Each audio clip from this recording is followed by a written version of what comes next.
Atenção, edição sonora com o sargento Marcos Mariotti. Sargento, dia 1º já se começa a cobrar o CRLV exercício 2014.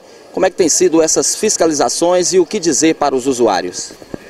A orientação que nós damos para os usuários da via, que os veículos licenciados no estado de Minas Gerais, com finais placa 1, 2 e 3, a partir agora do primeiro dia do mês de julho, eles já deverão estar portando o certificado de registro e licenciamento de veículos anual, exercício de 2014.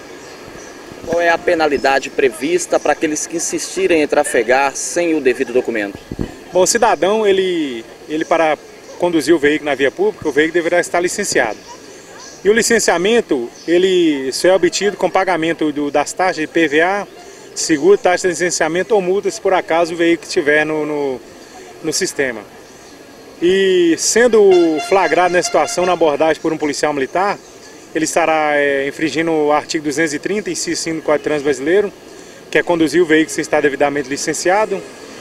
E o policial militar irá preencher um auto de infração de trânsito em desfavor do veículo e a medida administrativa que é prevista no Código de Trânsito é a remoção do veículo para o depósito conveniado.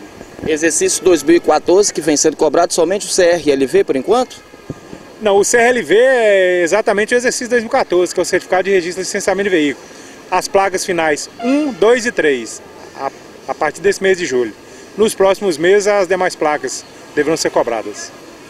Então a pessoa deve ficar atenta, quem ainda não recebeu o seu documento, é em virtude de qualquer tipo de débito por parte dessa pessoa, do proprietário do veículo? Exatamente. O proprietário do veículo, que tem os veículos placa final 1, 2 e 3, que não recebeu ainda, ele procure a delegacia de polícia, procure o UAI e passa a saber se tem algum débito pendente. É porque se ele for flagrado na fiscalização, o agente não tem como saber se ele sabia ou não da existência desse débito.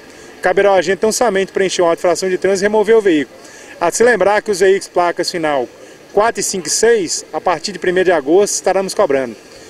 E os veículos placa final 7, 8, 9 e 0, a partir de 1º de setembro. Então, a partir de 1º de setembro, todos os veículos já deverão estar portando o exercício 2014. Sargento, esse primeiro dia de fiscalização, qual é a avaliação que o senhor faz? Nós deparamos com muitos veículos nessa situação. E nós já estamos tomando providências que está previsto no Código. Haja vista que IPVA, taxa de licenciamento e seguro obrigatório do veículo, ela já venceu desde março. Então o cidadão teve de março até hoje para regularizar a situação. Se não regularizou, então não cabe outra alternativa ao policial militar, se não tomar as medidas previstas no Código de Trânsito. Sexta-feira, no dia 13